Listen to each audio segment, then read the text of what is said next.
Olá, sejam todos bem-vindos a mais uma aula de Geografia do nono ano, quarto bimestre, né? Estou aqui no estúdio do Centro de Mídias e não estou sozinha, né? Eu estou acompanhada da professora Andréia, só que a professora Andréia hoje está remota, né? Nós estamos num momento diferente. Olá, professora, tudo bem? Olá, professora Milene, como vai? Tudo bom? Saudades de estar aí com você no estúdio. Hoje um pouquinho diferente, né? Uma nova possibilidade da gente continuar esse trabalho conjuntamente. E eu aproveito aqui para desejar uma excelente aula para você, para os nossos estudantes. E é um formato bem interessante que a gente fez agora em outras aulas e deu tudo certo. Então, super boa tarde para vocês, estudantes, professores, PCNPs, que estão nos acompanhando em mais uma aula do componente curricular de Geografia. Agora estamos aqui com o nono ano, né? Super importante a gente frisar que essa aula é referente ao quarto bimestre. Então, como toda aula de Geografia, a gente sempre faz o lembrete para vocês de algumas iniciativas da Secretaria, né, de como vocês, estudantes e professores, podem participar. Depois a gente faz uma apresentação com as informações básicas da habilidade, o tema da aula, assim como um momento de retomada e depois o desenvolvimento da aula. Sempre lembrando que as aulas de geografia trazem bastante imagens, vídeos, possibilidades para que ocorra uma interação realmente significativa. Então, fica aqui o nosso agradecimento a todos os professores que estão nos acompanhando, estudantes, né? Quando vocês registrarem a presença lá no chat, se possível, coloque o nome da sua escola, o município, para que a gente possa localizar aqui e fazer uma saudação para vocês. Então, agora, só retomando, professora Milene, gostaria que rapidamente você comentasse um pouquinho mais sobre o concurso Agenda 2030 e ODS, né, que está chegando aí na reta final, e também um pouquinho sobre o céu. Passa a palavra, professora. Obrigada, professora. Então, como a professora Andréia, né, disse, nós temos aí dois recadinhos. O primeiro é que nós estamos nos últimos dias para as inscrições, né, do concurso, que é o concurso da Agenda 2030 e os 17 Objetivos de Desenvolvimento Sustentável. Então, não esqueça aí de se inscrever. Lembrando que todo o edital, todas as informações estão na página da EFAP do CRE Mário Covas, tá ok? Então, vocês conseguem acessar todas as informações lá. E o nosso segundo recado é referente ao CEL. O CEL é o Centro de Estudos de Línguas, né? Ele está aí com as matrículas abertas. Então, vocês precisam se matricular através da sede da Secretaria Escolar Digital ou do aplicativo Minha Escola SP. Lógico que os alunos que tiverem interesse, né, em fazer parte aí do Centro de Estudos de Línguas. O que é importante? Você descobrir aí qual é o CEL mais próximo, né, da sua unidade escolar, da sua casa, e ver quais idiomas esse centro, né, ele atende. Então, eu vou falar para vocês todos os idiomas que o Estado de São Paulo ele atende. Isso não quer dizer que na sua localidade vai ter esse idioma. Então, é importante a gente entender isso. Então, os idiomas são inglês, espanhol, francês, alemão, italiano, japonês e mandarim. Então, não se esqueçam que para fazer essa inscrição, né, para fazer essa matrícula, você precisa entrar na sede ou no aplicativo Minha Escola SP. Lembrando que essa matrícula inicial é uma intenção de matrícula, tá ok? Não é a matrícula efetiva. Para você saber um pouquinho mais, entre na página do CEL ou até mesmo converse com seus professores ou procure mais informações na secretaria da sua unidade escolar. Agora eu chamo a professora Andréia, que vai falar, né, vai fazer a introdução dessa aula do nono ano do quarto bimestre. É com você, professora. Obrigada, professora Milene, né, por trazer aí tantas possibilidades, né, e sugestões para os nossos estudantes e professores.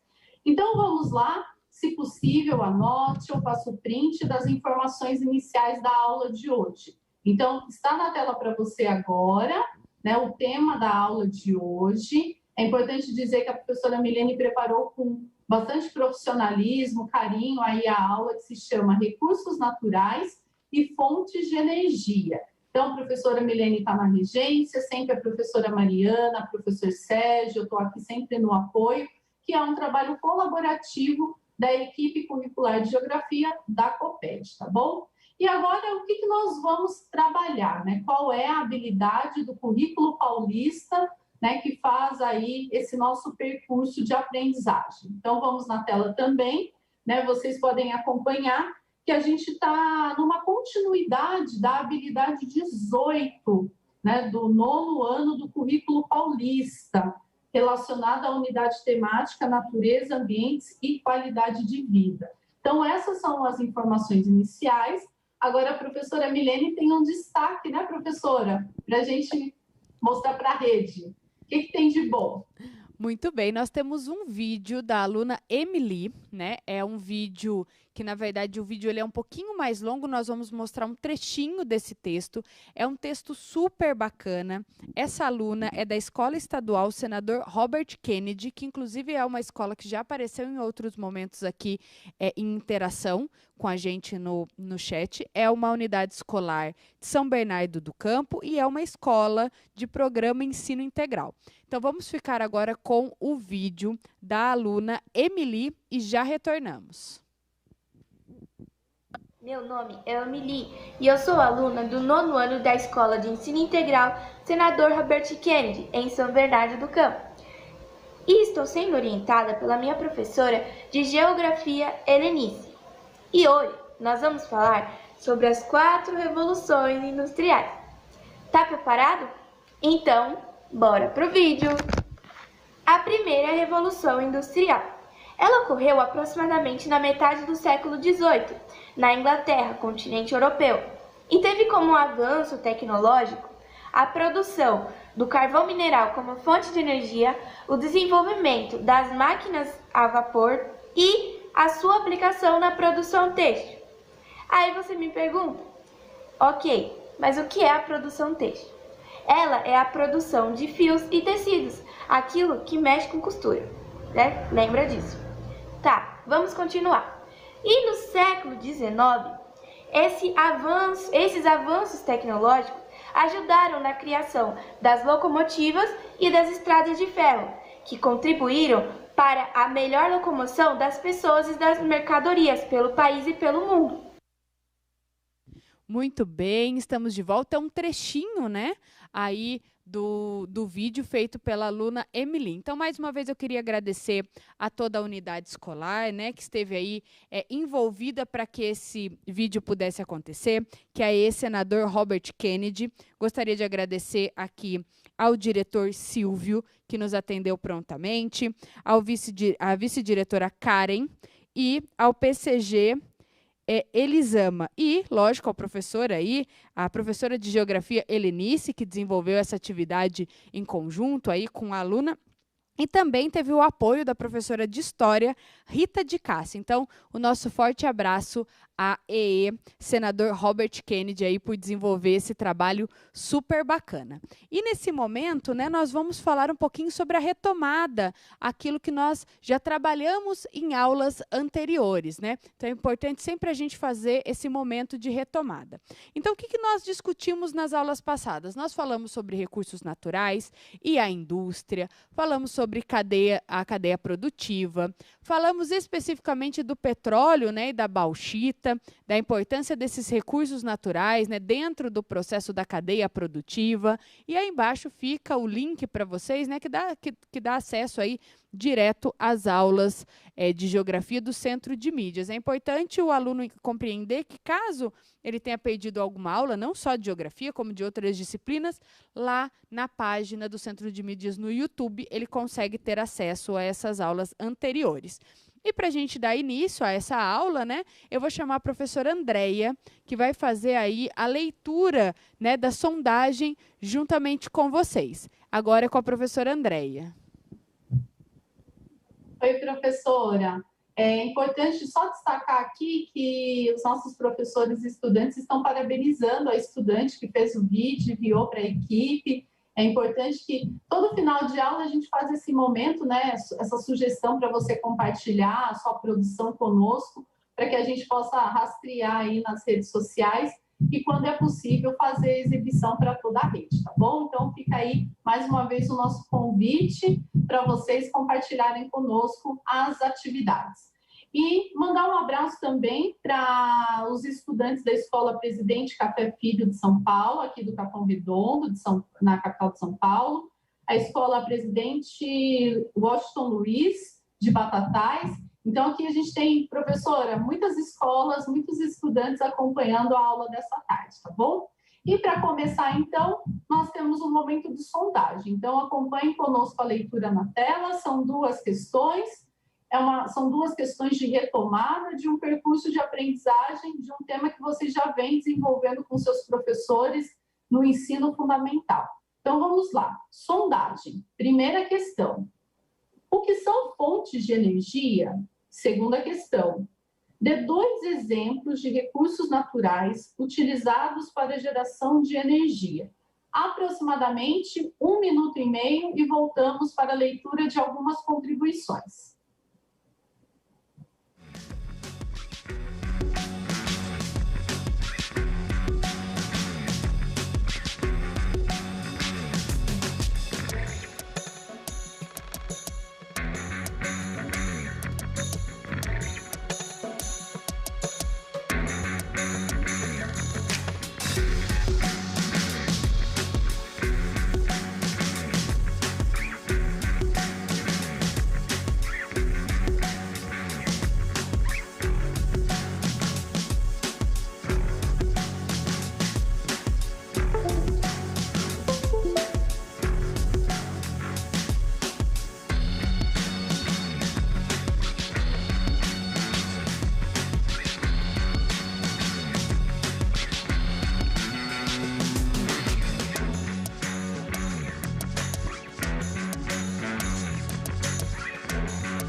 Muito bem, estamos de volta, tivemos várias contribuições e a professora Andréia vai fazer a leitura de algumas contribuições aqui desse momento de sondagem, né, professora?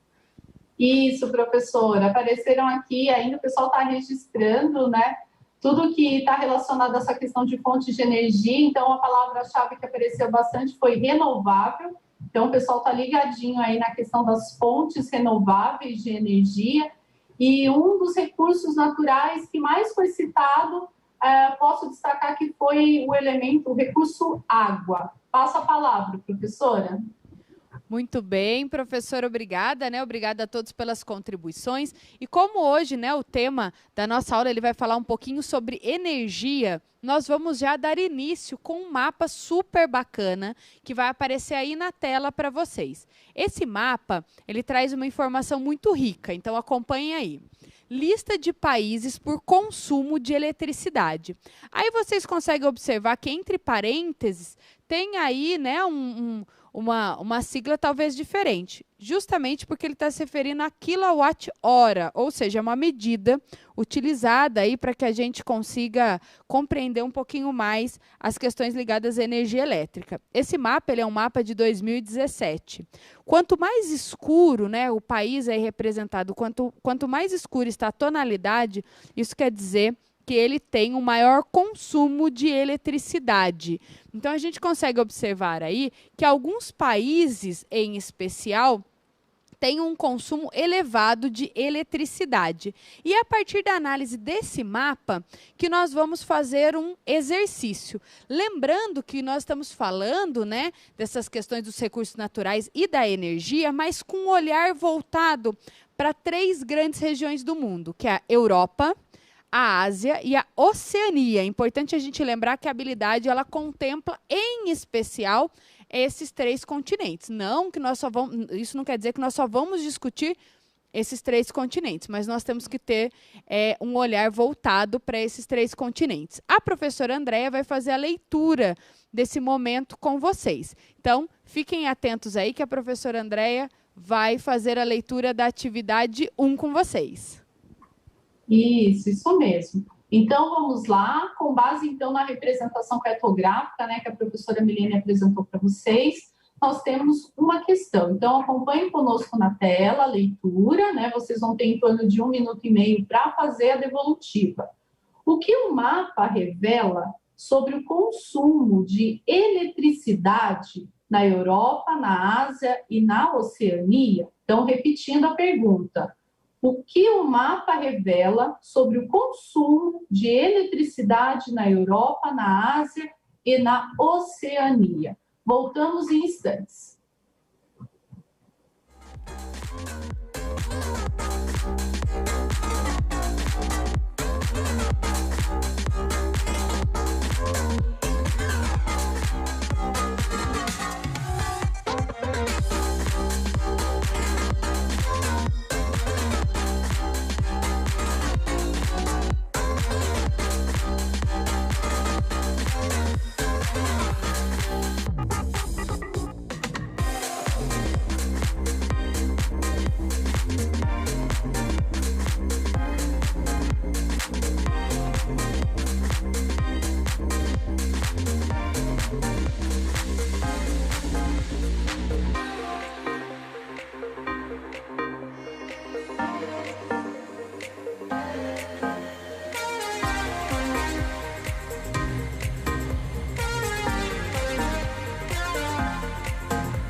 Muito bem, estamos de volta, né? Nós tivemos aí muitas contribuições e participações e a professora Andréia vai ler aí a contribuição de algumas escolas para nós, né, professora? Isso, professora Milene. Nós temos aqui, os nossos professores estão registrando, né, que existe uma desigualdade entre o consumo da Europa, da Ásia e da Oceania, né? Então, alguns professores estão respondendo, também destacando alguns países, né, como altos consumidores de energia. Então, fica aqui algumas observações. E como ficaria essa devolutiva para a rede, professora? Muito bem, professora, a gente consegue observar que alguns países, né, têm um consumo elevado de energia elétrica em comparação com outros países. Então, eu vou pedir para voltar o slide da questão, só para a gente observar alguns aspectos importantes aí nessa cartografia. Então, vocês estão conseguindo observar aí que quando nós falamos em Europa, a gente consegue ter o destaque aí da França, né? Quando nós falamos em Ásia, nós temos aí a Rússia, né? A China como grande destaque de grandes consumidores. E já quando nós falamos na Oceania, nós não temos grandes consumidores, né? Levando em consideração que nós estamos utilizando a escala aí da cor mais escura. Mas nós temos, por exemplo, a Austrália, que se destaca aí no consumo dentro do seu continente. E já na sequência, nós estamos falando de energia, de recursos energéticos, nós temos um mapa de energia renovável de 2015, é um mapa do IBGE. Ele traz um dado super importante para análise, porque ele fala da proporção de energia renovável no total de energia consumida em porcentagem. Então, o que quer dizer isso? Quanto mais escuro a tonalidade verde, isso quer dizer que ele tem uma maior porcentagem, né, de energia renovável no total de energia consumida por aquele país. Então, a gente consegue observar aí alguns destaques, né, quando nós falamos em energia renovável. Lembrando ainda a importância de se discutir e de se fortalecer a prática de energias renováveis no mundo. Isso é muito importante e o meio ambiente, né, agradece. Já no nosso próximo slide é um gráfico que compõe aquele primeiro mapa do IBGE, o mapa anterior. Então, observem aí esse gráfico. Ele é um gráfico que ele traz a seguinte informação: energia renovável no total de energia primária. Então, ele fala da questão do petróleo, do carvão mineral, do gás natural, em porcentagens aí. Lembrando, no total de energia primária, é um gráfico de 2015. E para a gente discutir um pouquinho energia, nós vamos falar um pouquinho de alguns exemplos, né? Quais são os exemplos que nós podemos pensar em energia, em geração de energia? Nós temos a termoelétrica, nós temos a energia nuclear, que nós vamos falar um pouquinho mais, nós temos a hidrelétrica, que é muito famosa aqui no Brasil, e nós temos a energia eólica, que é a energia que nós vamos falar agora. Já no nosso próximo slide, nós vamos falar um pouquinho sobre especificamente a energia eólica. Então, acompanhe aí a leitura desse texto. Há vários séculos, a força mecânica dos ventos vem sendo utilizada pelo homem, impulsionando velas acopladas à embarcação, a moinhos de grão e a aparatos de bombeamento de água. Então, essa força mecânica do vento, ela já foi amplamente utilizada no nosso processo histórico. O trabalho escravo e o de animais foi sendo complementado ou substituído pela energia do vento. Esse é um trechinho, né, de um texto muito bacana que está na página do Ministério de Minas e Energia, né, a nossa fonte inicial de pesquisa. Então, essa força, né, utilizada através dos ventos, ela é uma força mecânica já amplamente utilizada. Já na sequência, né, alguns autores alegam ter descoberto, vocês podem ir acompanhando aí no texto, né, ter descoberto restos de moinhos de vento no Egito, né? Próximo a Alexandria, ali, com uma suposta idade de 3.000 anos. E não há, contudo, nenhuma prova convincente de que os egípcios, fenícios, gregos ou romanos, né, conhecessem, na verdade, os moinhos de vento. Porém, a gente sabe da existência e da importância desses itens. Já no nosso próximo slide, né, aponta-se também a máquina, né, de pneumática, um aparato acionado pelo vento, que aí há cerca de 2.000 anos, né, com as primeiras referências. Há ainda outra informação dita mais confiável de que o moinho de vento surgiram na Pérsia por volta de 200 anos antes de Cristo. Então, a gente tem aí um passeio histórico, né, sobre essa questão eólica, a força aí do vento, a utilização dessa força, primeiramente, como aí uma energia mecânica. Hoje nós conhecemos como uma fonte geradora de energia elétrica. Então, para a gente compreender um pouco, né, esse passeio histórico. E, nesse momento, a professora Andréia vai trazer uma contribuição muito bacana, que é a contribuição de um vídeo. Não é isso mesmo, professora? Isso, professora Milene. Como sempre, aqui a gente tentando encontrar vídeos, né, que possam contextualizar bem os temas da aula. E esse vídeo que a gente vai assistir agora, ele tem aproximadamente 2 minutos, né? O nome do vídeo é uma reportagem da TV Brasil, produção eólica movimenta 10% da energia elétrica gerada no Brasil. Então, assista, registre as suas ideias principais e nós voltamos daqui a pouco para dar a produção eólica movimenta uma indústria de hélices e geradores, cria oportunidades de trabalho e é responsável por quase 10% da energia elétrica gerada no Brasil. Na nossa terceira reportagem da série sobre energia, você vai ver o poder do vento. A imagem impressiona. A força do vento move pás de 8 toneladas e, assim, gera desenvolvimento. 2019 é o ano da energia eólica, que deve se tornar a segunda maior fonte de energia do país, atrás apenas das hidrelétricas. Isso define também uma tendência que o Brasil está seguindo, parecida com a tendência do mercado internacional, dos países europeus, dos países americanos. O Brasil consegue passar tranquilamente por esse processo, por ser muito rico nesses recursos renováveis, e a fonte eólica lidera esse processo que nós chamamos de transformação de transição energética, de uma economia com alto nível de carbono para uma economia de baixo carbono. Este complexo fica em Paulino Neves, no Maranhão, a 200 quilômetros de São Luís, uma das regiões em que mais venta. Está em funcionamento há pouco mais de um ano. Já possui 96 aerogeradores e ainda não chegou na capacidade plena. Muito bem, estamos de volta, né? Bacana essa reportagem porque ela representa aí, né, os aerogeradores, essa questão associada ao Brasil. E na sequência nós temos um mapa super importante aí, que é o Parcela de Energia Eólica Primária de 2019. Então a gente consegue observar aí, através desse mapa, né, os países aí que têm uma parcela de energia eólica primária. Lembrando que quanto mais escuro, isso quer dizer que ele tem uma maior parcela de energia eólica primária. E olha que legal, o Brasil em destaque. Mas como eu disse, né, o nosso foco hoje é Europa, Ásia e Oceania. Então vamos observar nesse momento a Europa, né? Olha que bacana a parcela de energia eólica primária. Lembrando que esse mapa é um mapa de 2019.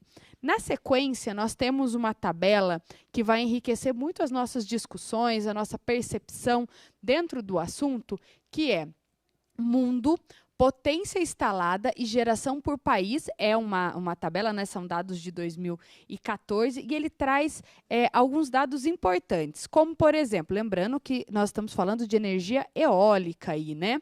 Então, isso que é importante a gente ressaltar.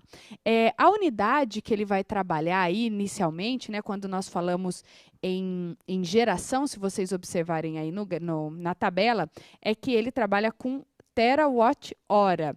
É uma outra unidade de medida, igual nós temos ali também o megawatt-hora. Também é uma outra unidade de medida aí. E é legal a gente observar que você tem a questão da geração, temos depois a porcentagem do total gerado por país, nós temos aí as potências instaladas e o fator de capacidade. E a expansão do ano, ou seja, o quanto naquele ano de 2014 ele teve expansão, né, quando o assunto é energia eólica. Já na sequência também nós temos um outro gráfico, que é na verdade um outro gráfico não, porque era uma tabela, agora é um gráfico. Um gráfico bem bacana que fala também sobre a questão do mundo, potência instalada e fator de capacidade. Então ele vai trabalhando desde 1980 até 2014. E a gente consegue observar aí que toda a linha do tempo, né, a gente tem uma potência instalada em gigawatts aí sendo aumentada, né? Começa ali no zero, né, em 1980, na verdade quase 0,007, e depois nós chegamos aí a 434,7% aí de potência instalada. Então, é bem bacana quando a gente consegue observar a evolução, né, o trabalho aí que nós temos quando o assunto está associado à energia eólica. Como eu comentei com vocês, na aula de hoje nós iríamos falar basicamente de energia eólica e também iríamos falar um pouquinho de energia nuclear, né? Então, vocês vão acompanhar aí na tela agora de vocês, né? Nós vamos falar um pouquinho da energia nuclear do Brasil. Né, a primeira usina nuclear brasileira entrou em operação comercial em 1985, relativamente nova aí, né? E opera com reator de água pressurizada. E é o mais, né, utilizado no mundo aí. Então, aqui no Brasil, nós também temos a presença de energia nuclear. Na sequência, nós temos um mapa que é bem bacana, que é um mapa que mostra as reservas de urânio no Brasil. Então, a gente consegue observar aí as principais reservas de urânio e na lateral nós temos uma fotografia. Essa fotografia é muito bacana porque ela mostra a pastilha, né, de urânio que é utilizado para a geração de energia nuclear. As pastilhas têm 1 centímetro de diâmetro por 1 centímetro de espessura, ou seja, são bem pequenininhas, né? Imagina aí, ó, 1 centímetro por 1 centímetro, né? Com características rigidamente controladas. A gente sabe que existe um controle muito intenso quando nós falamos em energia nuclear, geração de energia nuclear, né? A questão do urânio enriquecido. Eu até vou deixar o convite e o gancho para que vocês, alunos, discutam isso com os seus professores, com os seus colegas, porque é um tema muito interessante quando nós falamos de geração de energia, né, potências energéticas, matriz energética. Então fica esse gancho, esse convite para que vocês ampliem os conhecimentos de vocês. E agora vai aparecer um esqueminha, um infográfico, um desenho muito legal que mostra como é a geração de energia nuclear. Né? Esse dado aí é do Plano Nacional de Energia, é um documento do Ministério de Minas e Energia, e ele mostra o circuito primário, que é representado na cor amarelinha, então todo o circuito primário.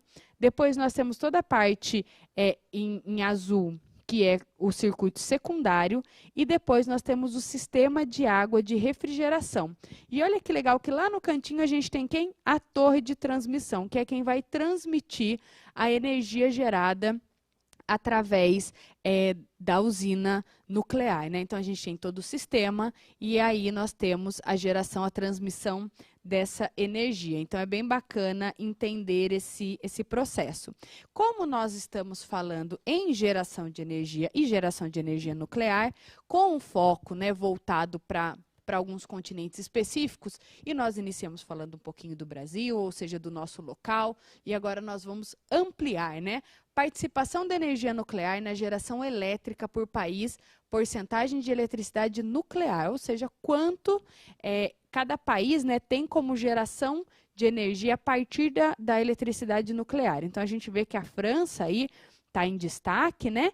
E o interessante é que se nós olharmos essa lista, nós vamos ver que a Europa tem um grande destaque na participação aí, né, da geração de energia nuclear. Então, como nós estamos com um olhar para esses 3 continentes em específico, nós conseguimos observar a intensa participação da Europa. E agora a professora Andréa vai trazer uma super contribuição para nós, que é um vídeo muito legal, que, na verdade, ele vai enriquecer a nossa discussão, porque ele vai trazer um assunto que é um assunto muito problemático na Europa, né, professora? Oi, professora Milene. Muito obrigada aí por todas as suas contribuições, fazendo todas as conexões necessárias, né, mostrando possibilidades para os nossos estudantes, né, retomar conhecimentos sobre essa questão das fontes de energia no território brasileiro, e articulando também com outras regiões e países do mundo. Essa reportagem que nós vamos assistir agora, ela é bem interessante, ela é da TV Brasil também, são aproximadamente 2 minutos, quase 3 minutinhos, e o título da reportagem é o seguinte: radiação de Chernobyl ainda ameaça na área do desastre.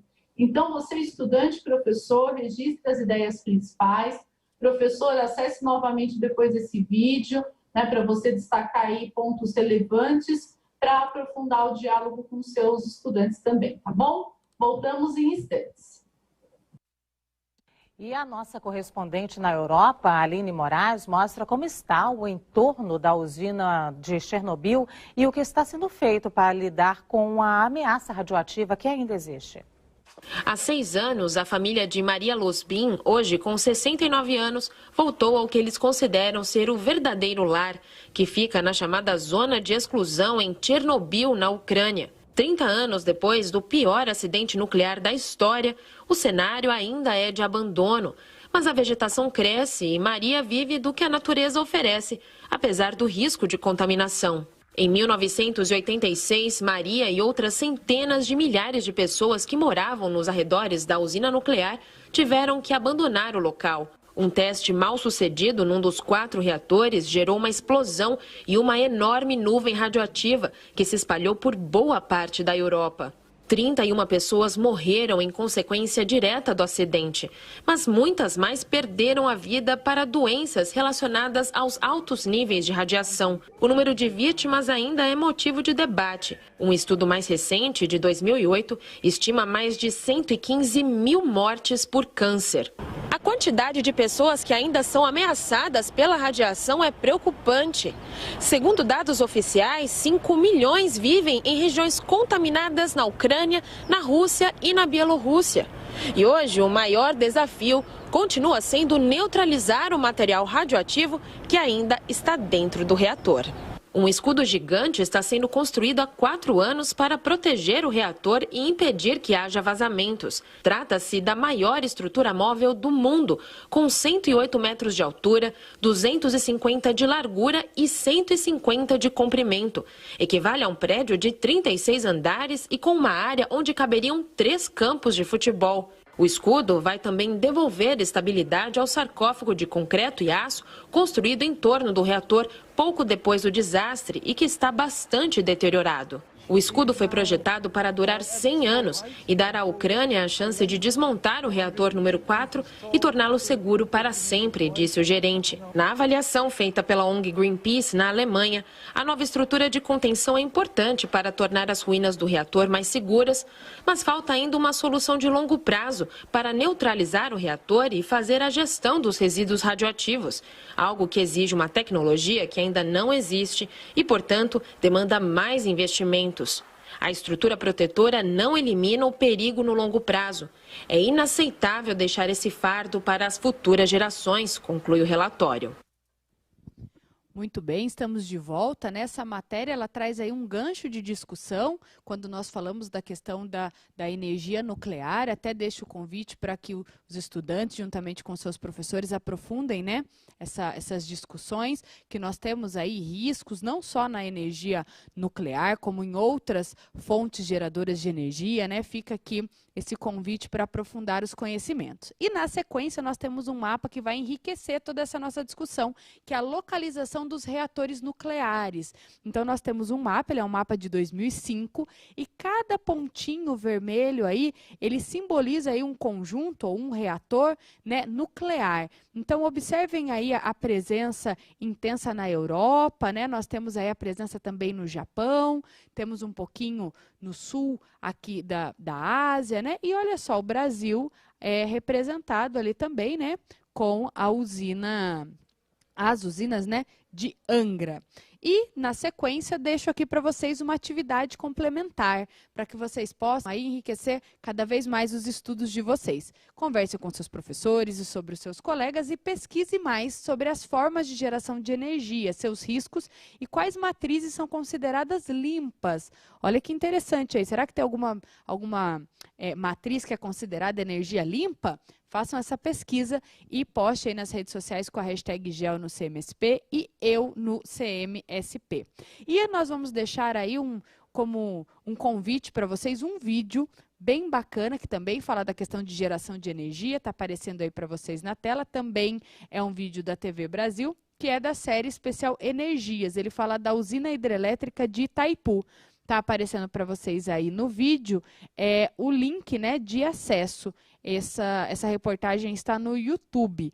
Então fica aí esse convite para vocês. E na sequência eu deixo 2 Saiba Mais. Aí o primeiro é o Plano Nacional de Energia, que é um plano nacional que vai até 2030. Ele propõe várias coisas importantes para o Brasil referente à geração de energia. E depois é uma indicação aí de um link super bacana, inclusive é uma indicação da professora Andréia, que fala aí China entre o carvão e energia renovável, né? A nossa aula ela vai chegando ao fim e eu vou até chamar aqui a professora Andréia para que a gente possa se despedir dos alunos ou até mesmo ler alguma contribuição, mandar algum abraço para algum estudante. É com você, professora. Oi, professora Milene, só enfatizando essa contribuição do Saiba Mais, realmente é bem interessante e também está disponível lá no material do estudante, tá bom, professores? Então, vamos lá. Eu tenho aqui um agradecimento especial aos estudantes Cauê e Rafael, da PEI Paula Santos, de Salto, São Paulo, estudantes da escola Professora Maria Ubaldina de Barros Furquim, lá de Olímpia, que acompanharam a aula, e também aos estudantes Nicolas e Ana Lia, que acompanharam a aula de hoje. Então, é super importante você, estudante, que você compartilhe os seus conhecimentos, o que você aprendeu na aula de hoje, está aí na tela para você, lembrando a nossa hashtag, que a professora Milene acabou de divulgar, né? CMSP, desculpa, e a gente espera encontrar aí as suas produções. Você também, por favor, avalie a aula de hoje, está aí o QR Code, lembrando da responsabilidade em avaliar a sua percepção, né, o que você achou da aula de hoje. Então, nossos sinceros agradecimentos a todos que participaram. Na semana que vem, a gente volta na continuidade do 4º bimestre. E, professora Milene, parabéns pela aula, muitos elogios aqui no chat, principalmente pela qualidade aí dos vídeos selecionados. Passo a palavra. Obrigada, professora, por mais esse momento, né? A gente dividindo aqui a aula. Gostaria de deixar um grande abraço a todos que estão nos assistindo. Até a nossa próxima aula de Geografia do 9º ano. Um grande abraço. Tchau, tchau.